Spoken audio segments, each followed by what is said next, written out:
वाले तय्यबीन ताहिरीन अल-मासूमीन अल-मदनीन अम्मा बअदु फ़क़द क़ाल अल्लाहु तबारक व तआला फ़ी किताबिहिल मजीद वल फ़ुरक़ानिल हमीद व क़ौलुल हक़ बिस्मिल्लाहिर रहमानिर रहीम फ़क़ुल तआलू नद'ू अब्नाअना व अब्नाअकुम व निसाअना व निसाअकुम व अनफुसना व अनफुसकुम सुम्मा नब्तहिल फनजअल लअनतल्लाहि अलल काज़िमीन।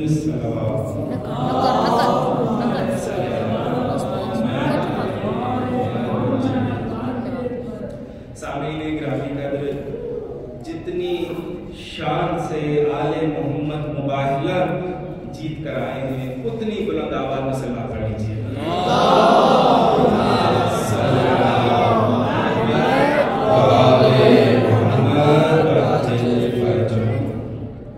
सामईन गिरामी कद्र, कुरान गवाह है कि काबे के मुकाबले में काबा बनाया गया।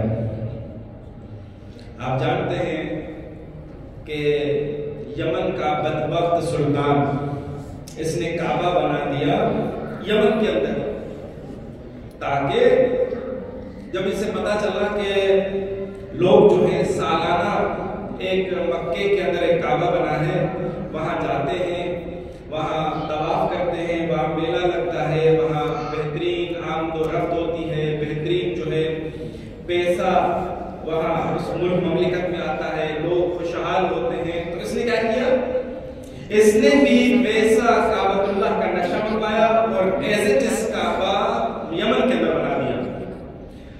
अब जब यमन में काबा तो बना दिया, मगर देखा कि कोई शख्स आया ही नहीं। अब जब कोई शख्स नहीं आया तो ये कहें कि रुसवा हो गया। अब अपनी उस रुसवाई को छुपाने के लिए इसे किसी शख्स ने कहा कि जब तक वो असली रहेगा तेरे नकली के पास कोई नहीं आएगा। क्या करो कि इस असली को गिरा दो। अब इसने क्या किया कि यमन से हाथियों का लश्कर ले आया ताकि इस असली को गिरा दे। समझ रहे? ये अगर असली जब तक रहेगा इस नकली के पास कोई नहीं जाएगा। यही अगर ये बात समझ ले तो समझे पूरी इस्लामी तारीख को भी समझ ले कि आप समझे कि जब तक अहल बैत थे उन जालियों को पता था कि जब तक ये असली रहेंगे हम नकलियों को कोई नहीं पूछेगा। इसी वजह से इन्होंने सैयदा के दरवाजे को चला, इसी वजह से सैयदा को शहीद, इसी वजह से इमाम अली के सर पे ज़रबत लगी, इसी वजह से इमाम हसन को जहर मिली। और यहां तक तो जो भी काम हो रहे थे, प्रोपेगेंडास हो रहे थे, वो छुप के हो रहे थे। कहां से बैतुल माल के दरवाजे खुलते थे, कहां पैसा दिया जाता था, कहां पर तलवारों को जहर मिलाया जाता था, ये सब कुछ छुपाया होता था।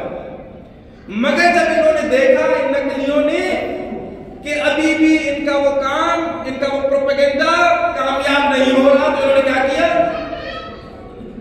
जम में गफीर ने बलौक से कत्ल किया, सब खुल के सामने आ गया। ये एक तारीख है खुली तौर पर। तो इस यमन के बादशाह को भी पता था कि जब तक ये असली रहेगा मेरे नकली के पास कोई नहीं आएगा। और यही वजह हुई कि ये हाथियों का लश्कर ले आया ताकि असली को गिरा दे। मगर आप जानते हैं कि अल्लाह ने इसके हाथियों के साथ क्या किया, क्योंकि ये हैबत डालना चाहता था। क्योंकि आज से पहले अरब के लोगों ने कभी हाथी नहीं देखे थे, वो हाथियों को देखकर ही अपने इलाके छोड़ के पहाड़ों पर चढ़ गए। और अल्लाह ने भी उनको रुसवा इस अंदाज में किया कि छोटे छोटे परिंदों को, अबाबीलों को भेजा और उनके मुंह में कितनी कंकर आ सकती, कितनी बड़ी हो सकती। अगर ये जो हम अक्सर डेकोरेट पीस में एक मसलन बाउल के अंदर छोटे छोटे से पत्थर कंकरियां रखते हैं और फिर उसके अंदर मछलियां डाल देते हैं, ये कंकर भी बड़ा है से भी छोटा सा कंकर उन अबाबीलों के मुंह में दिया अल्लाह ने। और अल्लाह ने कहा कि तुम अपनी हाथियों का रोग दिखाना चाहते हो, मैं तुम्हें दिखाना चाहता हूं कि मेरे छोटे से अबाबील तुम्हारे हाथियों का क्या असर करते हैं। यही हुआ कि ईसाई आ गए मदीने में और आकर कहने लगे कि हम नबियों के सुल्तान के साथ मुनाजरा करेंगे। और वो मुनाजरा करते रहे किस बात पर? कि हजरत ईसा हक पर है।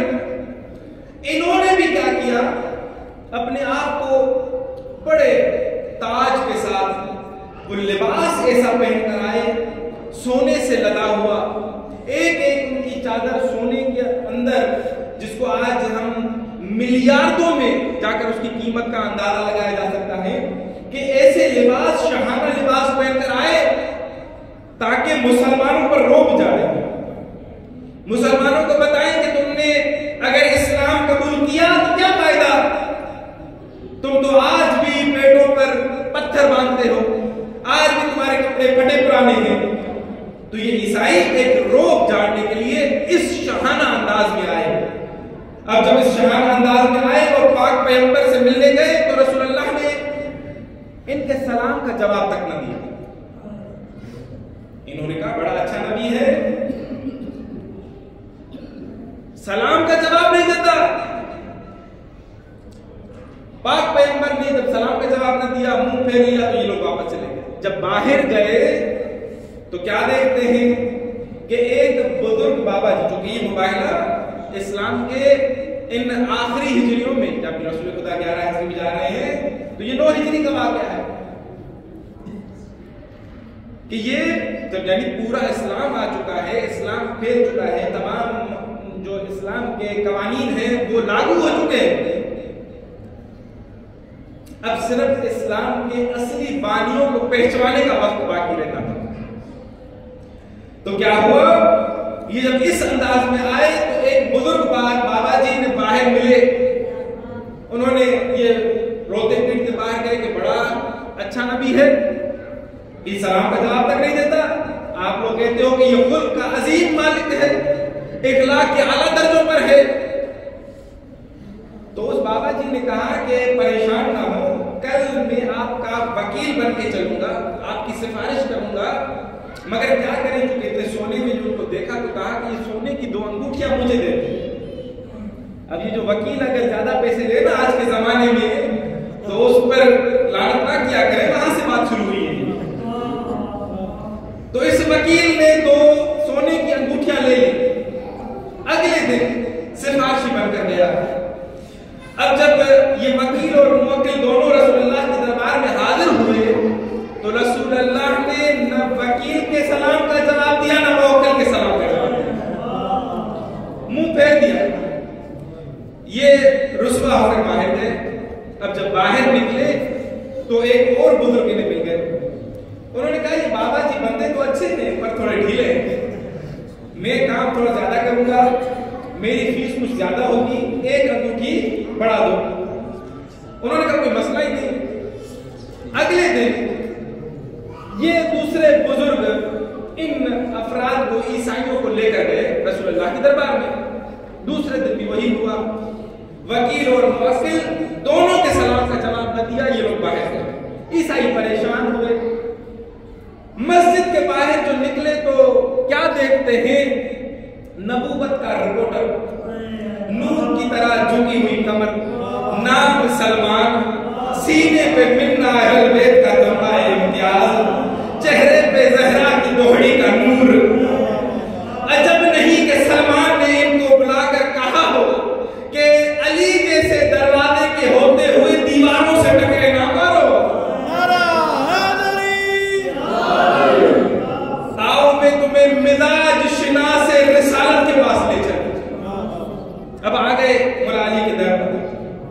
अब मौला अली ने कहा सबसे पहले तो ये सोना उतारो, सोना मर्द पर हराम है, और नबियों के सुल्तान के सामने अगर फेले हराम करके जाओगे तो कभी बाजियाबी नहीं होगी। अब ये थे ईसाई, मगर अली के कहने पे सोना उतार दिया। अभी एक जुमला कहूं तो बिल्कुल गलत नहीं होगा, अगर ईसाई भी अली की बात माने तो फिर मंजिल पा लेता है। तो हम अली के मानने वाले हैं और अली की बात माने तो हम कहीं पर भी रुस्वा नहीं हो सकते। अब अगले दिन मौला अली लेकर गए तो नबियों के सुल्तान ने उठकर इस्तकबाल किया। रसूलुल्लाह ने पूछा आने का मकसद, कहने लगे कि आपका हजरत ईसा के बारे में क्या ख्याल है? तो रसूलुल्लाह ने फरमाया कि मेरा भाई है, मेरा उम्मती बनकर आएगा, कलमतुल्लाह है, साहिब शरीयत है, साहिब किताब है। उन्होंने कहा नहीं जी अल्लाह का बेटा है। रसूलुल्लाह ने कहा कोई दलील? कहने लगे कि जी बिगैर बाप के आया इसलिए अल्लाह का बेटा है। रसूलुल्लाह ने कहा अगर ऐसी ही बात है, यही तुम्हारी दलील है, तो फिर तो हजरत आदम को मां, उसकी तो मां भी नहीं थी, बेटा होने का हक तो ज्यादा उनका है। कट हुज्जती करते रहे, वक्त इजाफत में चूंकि गुंजाइश भी नहीं है, चाहता हूं जल्दी समेटता जाऊं। कट हुज्जती करते रहे, नहीं माने। अब नहीं माने तो कोई मसला नहीं, अल्लाह की तरफ से कुरान की आयत आ गई, ए मेरे हबीब इन्हें कह दो अगर नहीं मानते तो ना माने, इन्हें कहो ये अपनी बेटियां ले आए, हम अपनी बेटियां ले आते, ये अपने बेटे ले आए, अपना ना अपना वनिसाना वनिसाकुम व अनफुसना व अनफुसकुम, ये अपने बेटे लाए, हम अपने बेटे लाए, ये अपनी औरतें लाए, हम अपनी औरतें लाए, ये अपने नफ्स लाए, हम अपने नफ्स लाते। फिर क्या करेंगे? ये तो था मुनाजरा, अब होगा मुबाहिला। मुनाजरे के अंदर जदल होता है, दलाइल दी जाती है, मगर मुबाहिले के अंदर ऐसा कुछ नहीं होता। मुबाहिले के अंदर सिर्फ हाथ उठा जाते हैं और बद्दुआ की जाती है दूसरे को, और जो सच्चा होता है उस पर तो अल्लाह के अनामात नाज़िल होते हैं, वो जो झूठा होता है उस पर खुदा की लानत नाज़िल होती है। अब अल्लाह ने कहा इन्हें कहो कि ये अपने बेटे लाए, हम अपने बेटे, ये अपनी औरतें, हम अपनी औरतें, ये अपने नफ्स, हम अपने नफ्स। फिर क्या करेंगे? फिर हम दुआ करेंगे लानतुल्लाहि अलल काज़िबीन, जो झूठा होगा उस पर अल्लाह की लानत होगी। तो वो भी अल्लाह को तो मानते थे, इस बात पर मान से कहा ठीक है। अब अगला दिन हुआ तो मगर यहां पर मेरा एक छोटा सा मासूमाना सवाल है कि इनको रसूलुल्लाह आप सबको पता है किन्हें लेकर गए? बोला अली को लेकर गए, बोला हसन को लेकर गए, बोला हुसैन को लेकर गए, बीबी फातिमा को लेकर गए। भाई जंग तो इनके साथ थी नहीं, जंग थी रसूलुल्लाह के साथ कि आपका दीन सच्चा दीन नहीं है, आपकी कुरान सच्ची किताब नहीं है। रसूलुल्लाह को तो कहना चाहिए था कि आप इंजील लाओ, मैं कुरान लाता हूं, आप ईसाईयत लाओ, मैं इस्लाम लाता हूं, फिर तो झूठा हो उस पर खुदा की लानत होगी। नहीं, इधर से अल्लाह ने कह दिया कि रसूल ने कह दो कि अगर ये लोग सच्चे हैं तो ये अपने बेटे लाए, हम अपने बेटे, ये अपनी औरतें लाए, हम अपनी औरतें, ये अपने जैसे लाए, हम अपने जैसे ले आएंगे। अब अगले दिन हुआ क्या? या रसूलल्लाह, यानी पाक पैगंबर ये बताना चाह रहे हैं कि इस्लाम पर जब भी कोई मुश्किल वक्त आ जाए तो कुरान को नेज़ों में लेके न भागना, अली अली करते हुए।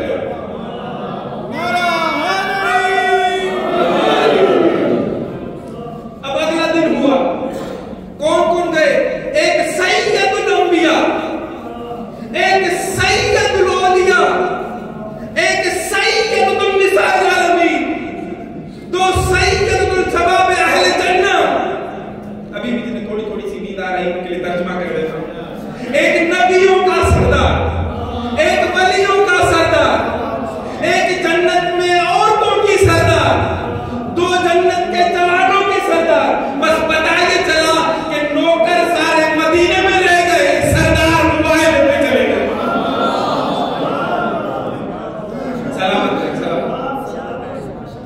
और किबला मैंने तो इत्तेहाद बैनुल मुस्लिमीन की खातिर इन दोनों बुजुर्गों के नाम नहीं बताए, चूंकि वीडियो रिकॉर्ड हो रही है, न जाने कहां दुनिया के कोने में जा रही है, और ऐसा ना हो कि मैं किसी का नाम ले लूं और फिर अगले दिन, क्योंकि नाम इसलिए भी नहीं लिया क्योंकि नाम तो कंफर्म है तारीख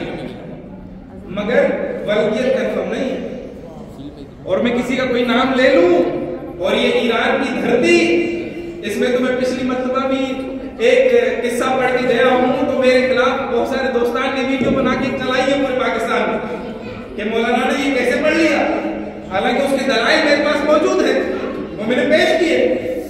इसी तरह से यहां से उतरूं, कोई मेरे बाजू पकड़ के कहे मौलाना आपने उनके वालिद का नाम कैसे ले लिया, फला किताब में तो ये लिखा है, फला किताब में तो ये लिखा है, उनका नाम नहीं लेता, मगर अपने ज़मीर को झंझोड़ के जरा उनके नाम तारीख में खुद पता कर लेना, क्योंकि सीरत हिशाम में भी है किताब, जिनकी नज़ीर अहमद ने भी लिखा, सैयद सलमान नदवी ने भी लिखा, तारीख की तमाम किताबें भरी पड़ी हैं।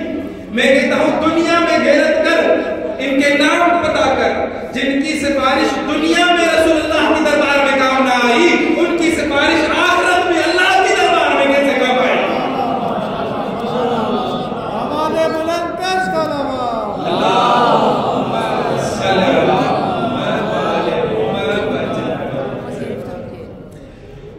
और इसी तरह कि किबला सच्चों की जरूरत थी, ठीक है, इनकी जरूरत थी सच्चों की। रसूलुल्लाह सच्चा बनाकर किसे लेकर गए, मौला अली को, सच्ची बनाकर किसे लेकर गए, बीबी फातिमा को। अब अगर सुल्तानी साहबारों से पूछे तो ये दोनों रिश्ते सिद्दीक और सिद्दीका के एक ही घर से ढूंढ लाते हैं। बस रसूलुल्लाह सिद्दीक बनाकर मौला अली को ले गए, सिद्दीका बनाकर बीबी फातिमा को ले गए। पता ही चल गया कि मुसलमानों के सिद्दीक और सिद्दीका और है, कुरान के सिद्दीक और सिद्दीका और है। और तरतीब तो आप जानते हैं, मजहब शिया के बच्चे बच्चे को मालूम है कि सबसे आखिर में अली। मैंने कहा या रसूल अल्लाह, मौला अली तो हर जंग में होते हैं आगे, ये पीछे क्यों? तो कहा कि ऐसा ना हो कि कल कोई मुअर्रिख तारीख में ये लिख दे जी अली था आगे, ईसाई तो न दे, ये तो महरम का कातिल है, ये तो अंदर का कातिल है। रसूलुल्लाह ने कहा ए अली तू पीछे रहे, ताकि मैं दुनिया को ये बता सकूं कि मैंने मुबाहला ताकत से नहीं सदाकत से जीता।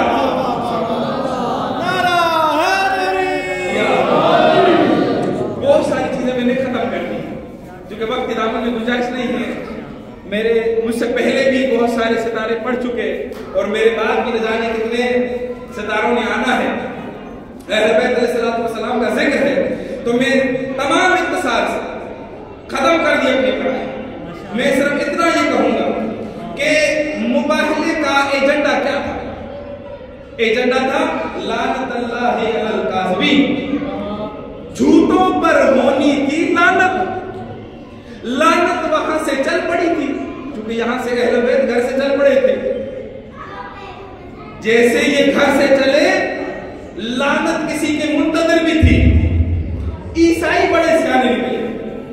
ईसाइयों ने जब पंजतन पाक को देखा इस अंदाज में आते हुए, तो इन्होंने आधे ईसाई मुसलमान हो गए, आधे ईसाई रह गए। यही मेरा इस पूरी मजलिस का पॉइंट भी है, जहां पर मैं आपको लेके आना चाहता था वो ये, कुछ ईसाई, आधे ईसाई ने कबूल तो किया कि आप सच्चे हैं, मगर हम आपको मानेंगे नहीं,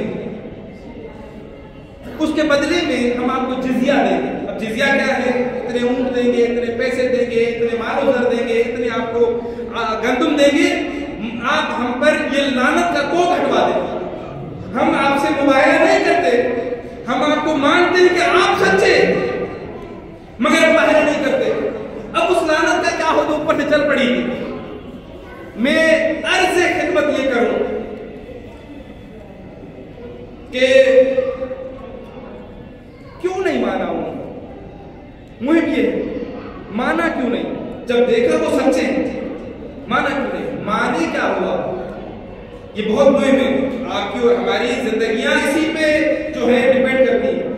इन्होंने क्यों नहीं माना? इसलिए नहीं माना कि ये कहीं किसी मंदिर के पुजारी थे, कहीं किसी अपने इदारे के ट्रस्टी थे, कहीं माल और दौलत इनके पास आता था सालाना, कहीं क्या ये जो माल और दुनिया और जर था ये इन पर गालिब आ गया।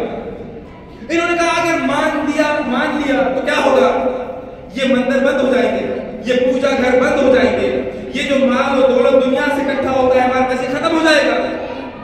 ऐसा ना हो कि उस ज़हरा का बेटा पहुंच जाए और आकर हम ये कहे कि इस मनसब को छोड़ दो, और हम उसे कहें कि हम आपके पैरों की खाक, हम आपको मानते तो हैं कि आप सच्ची माँ के सच्चे बेटे हैं, मगर मौला मुझसे ये समझिए यही कमीशन ले ले, ये पैसे ले ले, मगर मुझे इस ओहदे से ना हटाए। मैं मानता तो हूं आप सच्चे, मगर मैं कबूल नहीं करूंगा आपके। तो ऐसा ना हो कि हम भी उन्हीं ईसाइयों के जो लाइन है उसमें खड़े रहते हैं। अब आखिरी जुमला, लानत अल्लाह अलल काज़िमीन था एजेंडा, लानत ईसाइयों को मिली नहीं। मैं इस नूर बरसाती हुई मजलिस से आजाद लाउड स्पीकर में अलग ऐलान कहता हूं कि ईसाइयों ने तो इनकार कर दिया कि हम आपको मानते हैं, ये लानत का तो हमें नहीं चाहिए। तो क्या हुआ, ये लानत गई कहां? जिसका ज़मीर जागे वो मेरे साथ मिलके जुटे। ज्यादा वक्त है कोई नहीं। मुझे आले मोहम्मद की इज्जत की कसम, मुझे मोहम्मद मुस्तफा की नबूवत की कसम, मुझे अली मुर्तजा की इमामत की कसम, मुझे हसनैन की सरदारी की कसम कि ज़हरा किसी दरबार में हक मांगने गई, उधर उसने गवाह मांगी। बीबी ज़हरा ने भी वही गवाह पेश किए जो मुबाहले के अंदर अल्लाह की तौहीद के गवाह थे। अली गवाह बनकर, हसन गवाह बनकर, हुसैन गवाह बनकर, उधर उसने गवाही मानने से इनकार किया। इधर मुझे बात समझ में आ गई कि बीबी ज़हरा बाग लेने नहीं गई थी, मुबाहले की रुकी हुई लानत उसके हकदार के घर पहुंचाने गई।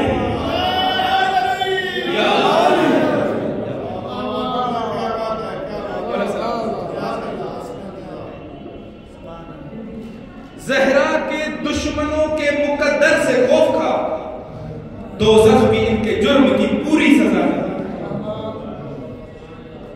ऐसे खिदमत के ये इस तरह ये अहल बैत अलैहिस्सलाम के को पहचानने का वक्त था। सिर्फ एक छोटा सा वाकया और खत्म करूं अपनी पढ़ाई कि एक शख्स इंडिया में, उनका मैंने आर्टिकल पढ़ा, बुद्ध मत था, उसे पता चला कि इस्लाम सच्चा मजहब दीन है। उसने क्या किया, वो छोड़ा और इस्लाम कबूल किया। मगर उसने कहा कि अगर मैं यहीं रहूंगा, चूंकि एक अच्छी खासी पोस्ट पर था, तो लोग मुझे जो है कत्ल कर देंगे, ईजा देंगे, नुकसान पहुंचाएंगे। तो उसने क्या किया, इसने यहां से कनाडा चला गया। वहां जब गया, मुसलमान तो था, मगर इसे अब पता चला कि मुसलमानों के अंदर तो इतने फिरके हैं। अब इसने कहा कि इसे कौन सा सच्चा फिरका है। ये कहा ढूंढता रहा कि कुरान की, चूंकि कुरान ने कहा था सादिकीन, सच्चों के साथ हो जाओ, तो ये सच्चे कौन है? कहा मैं इन सच्चों की तलाश में था, इन सच्चों की तलाश में था। जब ये मुबाहले की आयत नाज़िल हुई और मैंने देखा कि रसूलुल्लाह पंजतन पाक को लेकर गए हैं सच्चे बनाकर, तो बस मुझे पता चल गया कि दीन इस्लाम के अंदर कोई अगर सच्चा फिरका है तो वो पंजतन पाक को मानने वाले शिया ने अली इब्न अबी तालिब अलैहिस्सलाम। तो ये हमारे लिए एजाज है, ये फख्र है कि हम सच्चों के साथ हैं। वो सच्चे कि जो आज तक अपने से जुदा नहीं हुए, ना उन्होंने हमें कहीं छोड़ा है, और हम भी उनकी याद को साल साल मनाते आ रहे हैं। कभी हमने उनकी याद को, ना उनको हम छोड़ते हैं। हाँ ठीक है, हम अपनी कोताहियां जरूर करते हैं, जैसा वो चाहते हैं हम वैसे नहीं बनते, मगर हम कम से कम इतना जरूर कहते हैं कि ए मोहम्मद वाले, हम आपके जर के गुलाम, कि ये पंजतन पाक कभी एक दूसरे से जुदा नहीं हुए। सिर्फ दो जुमले पढ़ूंगा और मैं फिर साहब के हवाले, क्योंकि ज्यादा मसाइल का बात नहीं। मैं कहता हूं कि इन पंजतन पाक का जो साथ रहा, कुछ लोग मुझे ये कहते हैं कि जब तक ये लोग जिंदा थे ना आपस में, तब तक इनका साथ था, इनकी मोहब्बत थी। जैसे ही ये दुनिया से पर्दा फरमा गए, ये खत्म हो गई। मैं कहता हूं ये खत्म तो मैं तब मानता ना कि जब कफन से हाथ खुल के बाहर ना आते। ये मोहब्बत तो उस वक्त खत्म होती ना। मैं इसे खत्म तो तब मानता कि जब यहाँ से मदीना छोड़ के जाते हैं ना मौला हुसैन, तो पहले गए नाना की कब्र, फिर गए भाई हसन की कब्र। अब जब माँ की कब्र पर आए तो 3 बार अलविदा का कोई जवाब नहीं आया। तो कहते हैं मौला हुसैन के अम्मा अपने बेटे, गरीब बेटे का आखिरी सलाम हो। तो माँ कब्र से बाहर आकर कहती है, बेटा तू जिधर जिधर जाएगा तेरी दुखियारी माँ तेरे साथ साथ चलेगी। अल्लामा अज़हर लिखते हैं कि जब ज़रबें चल रही थी ना, जब चौथी ज़रब चली तो हजरत इब्राहीम कहते हैं कि हजरत इस्माइल को ज़िबा करना आसान था, हुसैन को ज़िबा होते हुए देखना मुश्किल है। 10वीं ज़रब चली, मौला अली अलैहिस्सलाम पीछे कहा मैं नहीं देख सकता। अरे 12वीं ज़रब चली, रसूल अल्लाह कहते हैं हुसैन अरे मैं फख्र इब्राहीम हूँ, जब इब्राहीम अपने बेटे को ज़िबा कर सकता है तो मैं तुझे ज़िबा होता देख नहीं सकता हूँ। मगर क्या करूँ कि मेरे सामने मेरी बेटियां तड़प तड़प कर कहती है, बाबा अरे ये तेरा कलमा पढ़ने वाले हैं, अरे बाबा मेरा हुसैन प्यासा है। अल्लाहू अकबर। आपने ये मुशाहिदा भी किया होगा कि जब कोई किसी को तकलीफ हो ना तो भाई नहीं खड़े हो पाते उस तकलीफ में, कोने में जाके रो रहे हो, बाप खड़ा नहीं हो सकता। अरे एक माँ होती है जिसे बेटे से प्यार भी बहुत होता है मगर बेटे से जुदा भी नहीं होती, रो रो के कहती है बेटा अरे मेरी जिंदगी में तुझे लग जाए, मैं तुझे छोड़ नहीं सकती। जब 13वीं ज़रब लगी तो शिमर कहता है अरे मेरा खंजर तो तेज है, ये असर क्यों नहीं करता। मौला हुसैन कहते हैं अब चला असर करेगा। क्या कहते हैं आसल की आवाज में अपनी माँ से कहते अम्मा तू हाथ हटा दे। अल्लाह अकबर, अल्लाह अकबर। खुरासान की एक बीबी, आप तो रो रो के चले जाते हैं ना यहाँ से, मगर एक बीबी ऐसी है जो इसके बाद भी रोती रहती है। खुरासान का एक वाक़या मैंने गालिदीन से सुना, वो क्या कहते हैं कि एक मर्तबा एक बीबी थी जो मुहर्रम की हर पहली तारीख को मौला हुसैन की मजलिस बर्पा करती थी। एक मर्तबा बीबियों को इकट्ठा किया और कहने लगी कि इस मर्तबा में कल मजलिस नहीं कराऊंगी, मेरी खात्मा चली गई है। अरे कौन फर्श बिछाए, कौन न्याज बांटे। तो एक बीबी मजलिस से उठी कहने लगी अगर ये सारे काम मैं कर दूं तो क्या मजलिस करेगी। कहा हाँ मैं करूंगी। अगला दिन हुआ, फर्श अज़ा बिछी, न्याज पकी, न्याज पड़ी, अरे मजलिस खत्म हुई, सब बीबियां जाने लगी। तो इस मोमिना ने 20,000 रुपए निकाल के कहा बीबी ये तेरी उजरत। बीबी ने गर्दन घुमा के कहा माँ अपने बेटे की उजरत नहीं लेती। अल्लाह